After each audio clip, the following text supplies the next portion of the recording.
Ingatlah, al jama'atu rahmat wal firqatu azab. Naudzubillah min dalik. Yaudullahi ma'al jama'ah wa mang syada ilan nuar. Otentik. Agama sudah jadi semenjak Rasulullah SAW. Kita sebagai umat akhir zaman tinggal ngikuti, tinggal melestarikan Quran hadis, bentuk berjamaah aslinya agama yang telah dicontohkan Rasulullah Shallallahu Alaihi Wasallam. Sabdanya jelas, man aroda buhatal janati fayal jamil jamaah wal firqatu azab. Tapi konsok wangsulipun kebalikannya. Wa may ya'silaha wa rasulahu wa yata'adda hududahu yudkhil naron khalidina fiha khalidan fiha wal madzabun muhin. Deblek, seksaan yang menghinakan di akhirat kelak.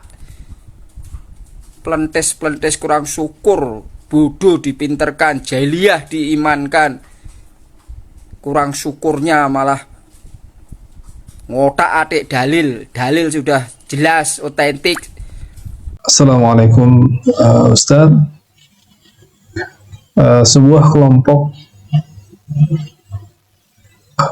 memiliki pengertian yang berbeda tentang jamaah, yaitu mengatakan bahwa berjamaah adalah berimam, berbaiat, dan bertaat. Jadi kalau tidak berbaiat dan tidak punya imam, maka tidak bisa dikatakan jamaah. Mohon penjelasannya, pengertian jamaah yang benar menurut syariat Islam, Ustaz. Jamaah, kalau kita melihat pada dalil, maka ini pengertiannya ada dua. Yang pertama adalah jamaah dalam pengertian jamaahnya Rasulullah SAW, para sahabatnya, dan orang-orang yang mengikuti mereka. Kemudian yang kedua, jamaah dalam artian jamaahnya kaum muslimin bersama pemimpinnya dan juga penguasa mereka. Adapun pengertian yang pertama, jamaah dalam artian jamaahnya Rasulullah SAW, para sahabat, dan juga orang-orang yang mengikuti mereka dengan baik. Dalilnya adalah hadis iftiraqul ummah, hadis tentang perpecahan umat, di mana Nabi SAW mengabarkan tentang adanya perpecahan umat menjadi 73 golongan. Kulluha finnar, semuanya masuk ke dalam neraka. Illa wahidah, kecuali satu golongan, wahiyal jamaah, yaitu al-jamaah. Nabi SAW menyebutkan di sini bahwasanya yang selamat adalah al-jamaah. Dalam hadis yang lain, masih tentang perpecahan umat juga, Nabi SAW menafsirkan tentang golongan yang selamat ini, yang dikecualikan. Beliau mengatakan, man kana ala mithli ma ana alaihi wa ashabi. Mereka adalah setiap orang yang berada di atas jalanku dan juga jalan para sahabatku. Setiap orang yang berjalan di belakang Rasulullah SAW, mengikuti jejak para sahabat radhiyallahu ta'ala anhum, merekalah yang selamat dari perpecahan. Dari dua hadis ini kita bisa memahami bahwasanya al-jamaah adalah jamaahnya Rasulullah SAW, para sahabat, dan juga orang-orang yang mengikuti mereka dengan baik. Itu yang pertama.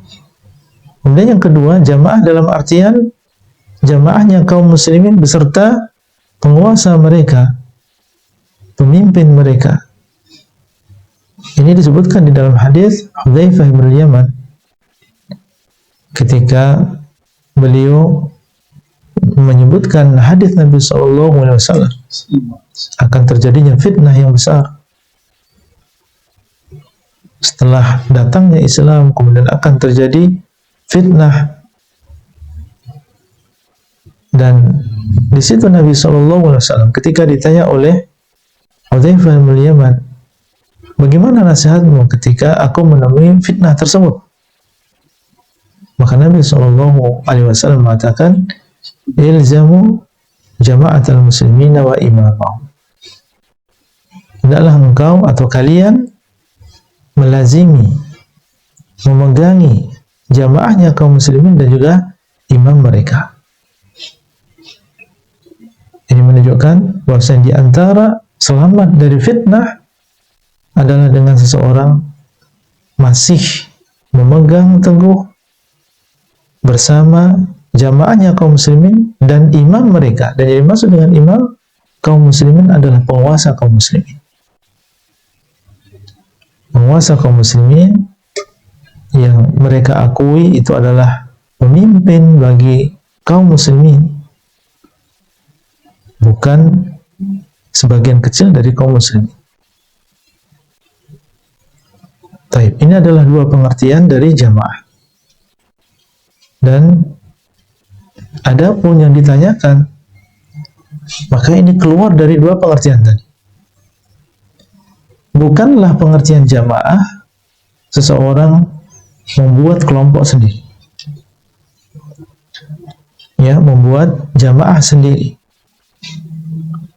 kemudian menunjuk, mengangkat salah seorang di antara mereka sebagai pemimpin jamaah, kemudian membaiat dia, ya, kemudian menganggap bahwasanya orang yang tidak membaiat pemimpin ini, maka dia telah keluar dari agama Islam. Hadis-hadis yang berkaitan dengan baiat dipakai untuk jamaah. Padahal hadis-hadis yang berkaitan dengan baiat maksudnya adalah baiat kepada pemimpin besar kaum muslimin, penguasa kaum muslimin. Dan itu adalah jamaah yang disebutkan dalam hadis Hudzaifah tadi. Dan kita disuruh untuk berjamaah, yaitu di antara maknanya adalah kita mengikuti Nabi SAW, para sahabat, dan juga kita mengikuti dan berpegang teguh dengan jamaah maksudnya adalah kita mendengar dan taat kepada penguasa yang sah, membaiat kepada pemerintah dan penguasa yang sah. Dan membaiat bisa secara langsung, bisa tidak langsung. Yang langsung adalah mereka yang di atas, perwakilan, tokoh-tokoh. Adapun yang di bawah, maka yang penting mereka mau mendengar dan taat kepada penguasa dan juga pemimpin. Tidak ada keharusan untuk langsung datang berjabat tangan, tidak. Jadi itulah pengertian yang benar tentang jamaah. Adapun yang ditanyakan adanya sebagian orang yang membuat jamaah sendiri, maka ini adalah pengertian yang salah. Dan pengertian yang seperti inilah yang memecah belah umat. Itu bukan jamaah, itu namanya tafarruq. Itu namanya furqah.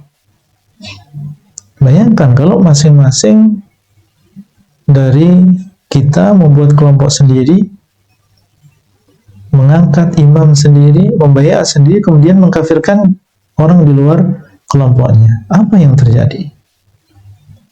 Saling mengkafirkan satu dengan yang lain. Yang ada adalah berkelompok-kelompok, berfirqah-firqah. Dan tentunya ini bukan yang diinginkan oleh Allah dan juga Rasulnya. Wa'tasimu bihablillahi jami'an wa la tafarraqu. Dan hendaklah kalian berpegang teguh dengan tali Allah semuanya, wa la tafarraqu, dan janganlah kalian saling berpecah belah. Wallahu ta'ala a'lam.